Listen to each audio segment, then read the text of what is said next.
Hello and welcome to the Boomtown Hoops post-game show. I'm your host, Bobby Howard, with you tonight to solo shot this game. And like the title says, ain't no party like a Lou Dort party, because a Lou Dort party don't stop. Yeah, not even for Mark Daignault, who pulled him out late in the game. But you know what? They put him back in. He got hot towards the end. Let's ignore the free throws. And Lou Dort with a career high 42 points. Just a remarkable performance for Lugens Dort.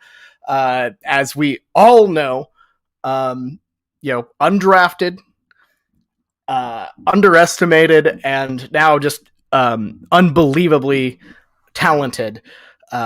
Incredible performance from Lou. Obviously a career high, not just in the NBA regular season, which is apparently only counted when you're talking career highs, but this tops his playoff performance against the Rockets in Game 7 last year by a solid 10 points.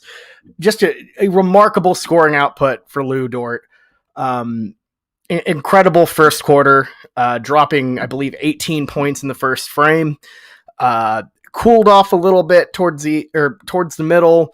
Third quarter, not fantastic, but he got hot at the end. 31 shots for Lou, which is just such an insane thing to think about.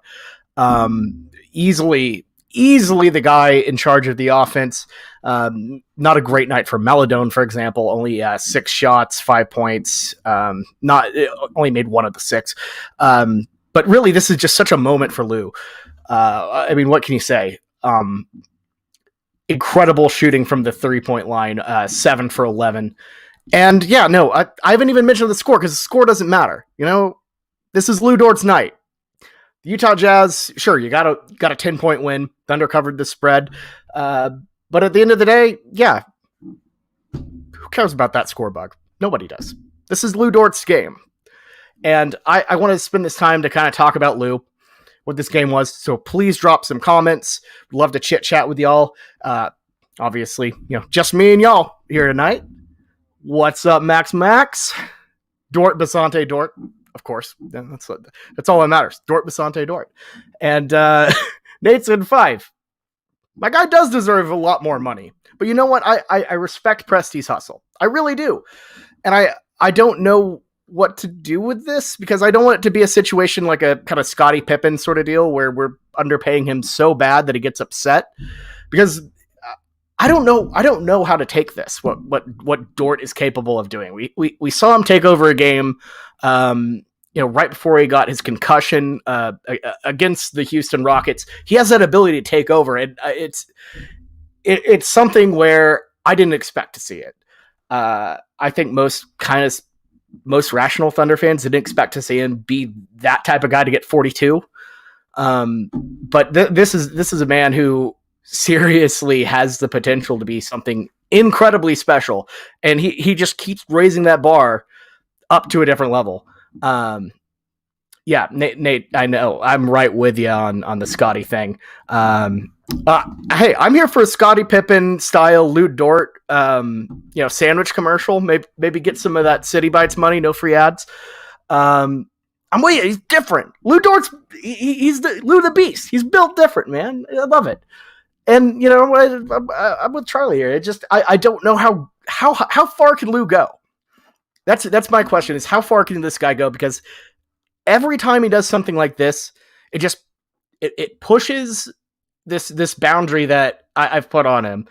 And this was a moment for me. I think it really was. And you look at the guys who have scored 40 for the Thunder organization. Royce Young just tweeted this out. You can count them. Well, now you can't even count them on one hand anymore because of Lugens Dort. There are 6. Russell Westbrook, Kevin Durant, James Harden, Paul George, SGA, and now Lugens Dort. It's, truly a shocking performance, especially against, the best team in the NBA, record-wise, I believe, still, and the Utah Jazz with, an incredible performer in Donovan Mitchell. You still have Mike Conley out there who's playing very well, Jordan Clarkson, a guard-heavy team. Lou Dort cuts through him like a really soft cheese. like a brie or something, one of those fancy cheeses, on a charcuterie board, just slices right through them, and it blows my mind. I really, really want to see where he goes with this. Obviously, not a great win, or not a great win. What am I saying? We lost. Losing is a bummer. Covered pretty comfortably, but this team has fight. Lou Dort, hell of a performer. Just an incredible game. Everyone's all hype about Dort in the chat. I love it. Max. We have so many dudes who have an elite potential, and I really want to wonder who those guys are. And I'd like to see what y'all think about this in the chat. So I think if I had to put people who are elite, it's a shorter list for me. I think it's Shea. I think Lou Dort has broken into that range for me, which is, it was kind of a question on my mind that I kind of challenged because I'm like, am I that much of a homer? I don't really know. But the man just dropped 42 to be exact. It's hard not to put that out of your mind. There are very few guys who have the capability to do that, and there are very few guys who we're past the point where we're wondering if this is sustainable, because this is his second year. He's getting way better, offensively, way better. His shooting is just gone to a level that is baffling to me, in the best way. I'm so thrilled with how he's been. Poku, SGA, Dort. Yeah, see, that's the thing. Poku, who knows with him? I think the guy could really blow up. Max likes Maladone. I like Maladone a lot too. That's a good one. That's a really good one. Mr. Swaggy Pete, gotta love Dort. It is a perfect tank game. It's a perfect tank game. This is exactly what you want. You want an exciting performance, and this is why this was so much better than what we've been accustomed to the last couple of games, where it's a bad game. You have guys out here who, if they're a part of your future, they're like deep bench guys. There's really nothing to watch for. But if it's Lou Dort dropping 42 and you still lose and you still move towards their goal, that's so entertaining. That's absolutely the best case scenario. I'm all for it. All for it. The Haitian sensation. How have we not used that yet? I haven't heard that. L, good job. Sorry, T. It's a lowercase T. That's one we gotta bring up more. I love it. A Haitian sensation. God Lou. Yeah, Teo. I think Teo definitely is in that category. You're right. We have these guys who, I don't want to get. I try not to get too hype about guys. Teo's definitely on that though. His game is so mature beyond his years. For a rookie, first year in the NBA, no training camp, no summer league. What he's been doing is really good.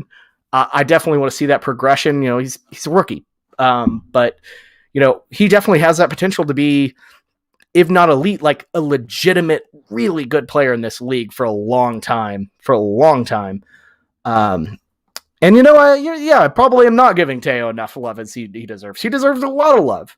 Because again, he's just a rook. You kind of forget about that. Lou Dort is Russell Westbrook as an elite defender. That's the weirdest part about Russ, if you think about it. He entered this league as a defensive guy. He won Pac-12 Defensive Player of the Year, and I don't really know what happened to him, but that's one of the things I love. One of the things I love most about Dort, his motor is off the charts on both sides. He doesn't slack in any aspect of his game. He just goes for it. I really do love it. Is Horde getting no minutes aside? We'll move on from him soon. Hey, look, we signed the guy once this year already. This is his second stint with the Thunder this season. In the tweet where we announced we got him, we also added in that part that we cut him. So Horde's been a very revolving door type of guy. We'll see if that trend continues. I'm not fully sure yet. I don't know. I'd like to see more of him. I really liked him with the blue. I don't think Josh Hall will be with us next year. I don't think that's a hot take at all. Do not think that it's a hot take at all. Black is 77. I'm big on Kenny Hustle as well, McLovin.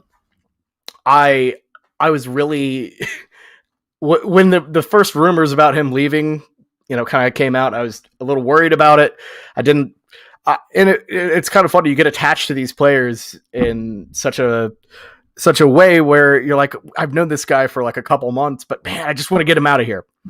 Or I just don't want him to leave. I love this guy. I love this little mullet guy who's running around making all these hustle plays. I think it was such an evident move from Sam Presti to keep him stuck on there. And I think you just don't have any Kenny Hustles out there. Not just the look and everything, but the type of guy who really scraps night after night. What he provides, he's one of a kind. Absolutely one of a kind. Tech Fleece Theo. I don't know what that means, but I love it. Max, we are streaming on Facebook and Twitter as well. Follow us on on Twitter at Boomtown Hoops. Got a lot of great stuff there, Max. If you aren't familiar with our Twitter already, seriously, some of the best, one of the best Thunder accounts on Twitter. I thought that long before I've been streaming for us. Some of the fastest highlights. We beat the official account many times. And hey, funny jokes. So Max, got to follow us on Twitter. Yeah, the motor is just ridiculous. Ty Jerome, is he the best 3-point shooter on the Thunder outside of Shea? I mean, that's tough. I think he, just from a pure perspective of, open spot shooters, I think I don't want to say might even be better, because Shea's obviously a better player, but Jerome has provided a 3-point shooting ability that we don't see a lot with Oklahoma City. If you've been following this team a long time, it's been like our biggest weakness. There were times where we had Derek Fisher and Daquan Cook as our best 3-point shooters, which is not a position you want to be, reliant in, other than Kevin Durant, of course. The guy was a beast. As much as you hate to admit it, he was incredible. So he's definitely one of the best 3-point shooters I've seen, as a role player for sure. And yeah, Lou, it's like you said, Lou is so determined. He's always moving, always going for it. Last spot between Sevi and Roby next year. I don't know. I wonder how deep this team's going to be. I think Hall's gone. Horde's gone. I would put Tony Bradley gone already. If you're, I don't know. I like Sevi a lot. I like Roby a lot. I think you try to keep both around. Sevi's contract, I think, is running up, though. So I think that's going to be the difference. I think Sevi's going to be gone due to contract issues. I don't think we're trying to lock in any extended money on a guy like Sevi Mikhailuk right now. I'm sorry. These comments are coming in fast. Any reason why Sam Presti went with the team to Utah? I don't know. Maybe he was just bored, wanted to hang out, watch Lou Dort drop a 40 piece. Maybe he knew it was coming. Or, just in case someone got too good, he had to chill him out and like bonk him on the head or something. Yeah, no, he does. You're right. That's a very good observation, T. What is Shea and Dort ceiling together? Here's the thing. A lot of discourse around the Thunder has been about what does this team like? What does the version of this team look like that's competing? And it's always about trying to get 3 stars together. And I think Shea is a guy who would be a 2 option. I'm not ready to say Dort's the 3rd. And I'm not ready to say Dort's I definitely don't think Dort's a running mate just yet. I need to see more out of him. I love Dort, don't get me wrong. But whoever we pick in this draft, or if we get 2 picks in this draft, I mean, I think that big 3, big 4, whatever, that could be a big 3, big 4 in my most optimistic viewpoint of this team. Ceiling, I think Lou Dort has the potential to be a major piece on an NBA championship team. You can't find a motor like that. You can't find a ability to shoot like that, and everything he brings on a court, it's so uncommon to find. It doesn't appear in any draft. Like I'll ask you this: where would you draft Lou Dort right now in this year's NBA draft? I mean, hell, he could still be in college. So let's just say it. Like, where would Lou Dort go in this year's NBA draft? I'd be willing to say maybe even second. I think you could pick Lou Dort second over I think you have a very tough debate between Suggs and him.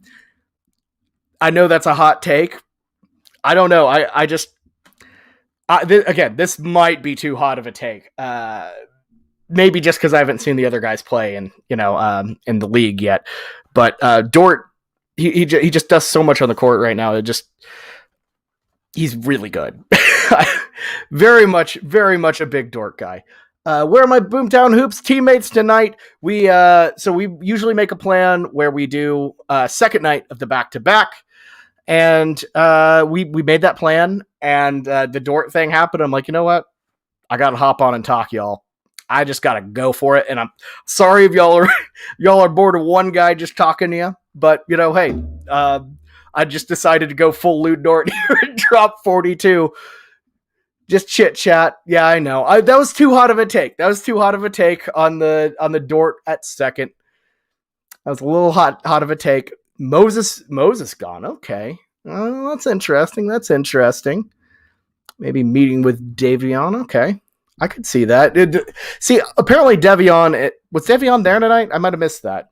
I know him and Donovan don't have a connection other than just happening to have the same last name, but not actually being related.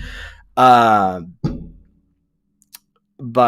yeah, no, that's, I don't know. Maybe Mitchell was there. Curious to know if Brooklyn called about Dort. I mean, you have to. I think any team that really is interested in a team that's not, putting it together, you got to ask about him at least. I think Dort's invaluable, not just because of his play on the court, but man, he is just that contract is too good. Especially for a team that's building, for a team that's trying to, get these big contracts in the future. A guy that's that impactful on the court, that's getting paid that little, that is a deal you gotta keep. I mean, we saw it with Harden. Too many thick contracts coming in too fast. Not only would Dort doesn't apply to like the rookie scale because he's, an undrafted free agent.